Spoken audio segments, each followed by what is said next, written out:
Good evening trader. आप सबको स्वागत है एक बार फिर से इनके ट्रेडर में। तो दोस्तों आज जैसा कि बजट था लेकिन कोई खास मोमेंटम हुई नहीं, तो इसका मतलब एक मोमेंटम अभी पेंडिंग है। देखते हैं कि मार्केट इसे किस प्रकार से रिएक्ट करता है। यहाँ पे जो इम्पोर्टेंट लेवल निकल के आ रहे हैं वो बैंक निफ्टी के अंदर, जैसा कि हमने रेसिस्टेंस बना रखा उसी के आसपास भी बैंक निफ्टी सुबह यहीं पे ओपन हुआ। ओपन होने के बाद एक सेल ऑफ आया, फिर वापस ऊपर की ओर गया, फिर वापस नीचे की ओर, लेकिन नीचे से एक शार्प रिजेक्शन आया और फिर हम वापस ऊपर की ओर प्राइस एक्शन बनाते हुए चल रहे हैं। तो यहाँ पे एक चीज़ तो क्लियर है, अगर हम इस कैंडल को छोड़ दें तो मार्केट एक प्रॉपर प्राइस एक्शन के साथ ऊपर की ओर जाने की कोशिश कर रहा है, और यहाँ पे एक ट्रायंगल पैटर्न भी हम कर सकते हैं। लेकिन अभी हमें ब्रेकआउट का वेट करना चाहिए। जो ब्रेकआउट लेवल है वो है 46,266 के ऊपर अगर मार्केट सस्टेन करता है, 266.88 वाला जो लेवल है इसके ऊपर अगर मार्केट सस्टेन करता है तो फिर हमें वापस 46,500 जो पास में दिख रहा है ये देखने को मिलेगा। देन फिर हम 40 अगर इसके ऊपर सस्टेन करते हैं तो 777 एक रेसिस्टेंस है, उसके बाद हम वापस 47,000 की तरफ जा सकते हैं।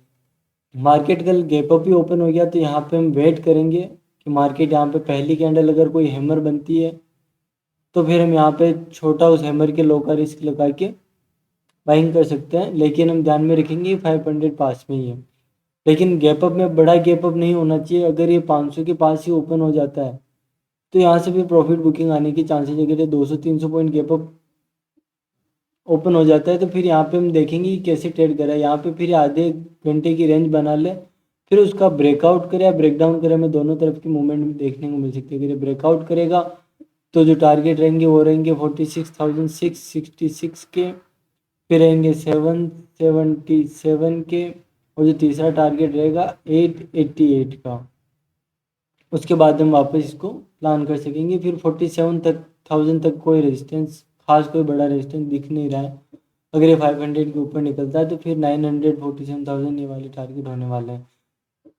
पोर्ट इफ अगर मार्केट कल यहाँ पे रेंज के लोअर एंड पे खुलता है और यहाँ से ब्रेकडाउन करता है, तो अगर पहली कैंडल में जाता है तो हम छोड़ देंगे।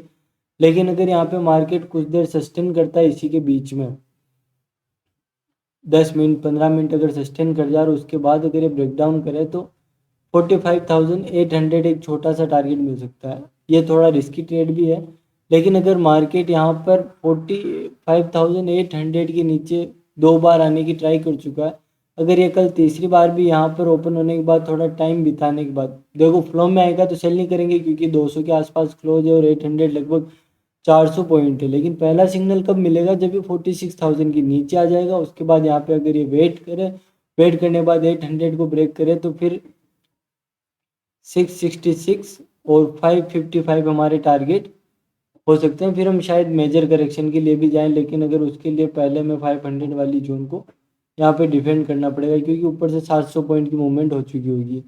अब इवेंट भी ख़त्म हो गया तो मार्केट में ज़्यादा बड़ी मूवमेंट एक बार में एक्सपेक्ट करना सही नहीं रहेगा। हम निफ्टी के चार्ट को देखते हैं कि कल किस प्रकार से ट्रेड कर पाएंगे।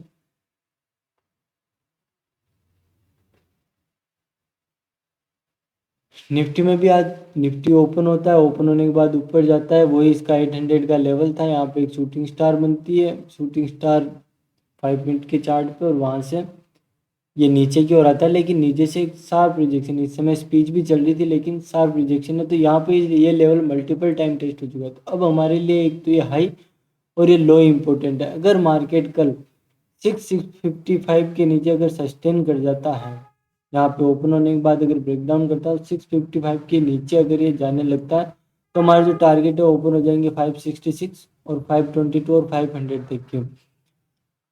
अगर मार्केट यहाँ से इसी रेंज में ओपन होकर के थोड़ा सा गैप अप खुले, यहाँ पर गैप खुलने के बाद यहाँ पे थोड़ा रुके और यहाँ से जैसे ही ब्रेकआउट करेगा फिर हमें नया हाई देखने को मिलेगा। फिर मुझे लगता है कि एक बार ये अपने लाइफ टाइम हाई 22,900 वाले जो पॉइंट है, जो इसके टारगेट है, वो हो सकते हैं। कल सेंसेक्स की एक्सपायरी है, कोई बहुत बड़ा गैप अप और गैप डाउन खुल गया तो हम प्राइस एक्शन के लिए वेट करेंगे, फिर ऑप्शन बाइंग में थोड़ी सी डिफिकल्टी होगी। सेंसेक्स भी बहुत अच्छी जगह है कि 72,000 लगभग 2 बार टेस्ट कर चुका है इस स्विंग पे। अगर मार्केट कल यहीं पे ओपन होने के बाद इसको ब्रेकआउट करता है तो पहला टारगेट 155 के आसपास यहाँ पे वेट करके देखेंगे कि ये किस प्रकार से ट्रेड करा है। अगर इन फ्लो में जाता है तो फिर 72,500 तक की टारगेट देखने को मिल सकता है। अगर मार्केट कल इसी रेंज में खुल करके एक आध कैंडल रुक के फिर नीचे की ओर ब्रेकडाउन करता है तो जो हमारे टारगेट रहेंगे वहाँ पे मेजर सपोर्ट कोई दिख नहीं रहा है। 71,222 और 71,000 के आसपास टारगेट मिल सकते हैं। एक बार यहाँ पे 500 के पास देखेंगे किस प्रकार से ट्रेड करा है, 500 के बिलो सस्टेन कर जाएगा तो 400 फिर 71,222 और 71,055 तक के टारगेट मिल सकते हैं। Thanks for watching, keep supporting, join Telegram channel, link in description, वहाँ पे मैं इंपॉर्टेंट लेवल और चार्ट पोस्ट करते रहता हूँ। Thank you.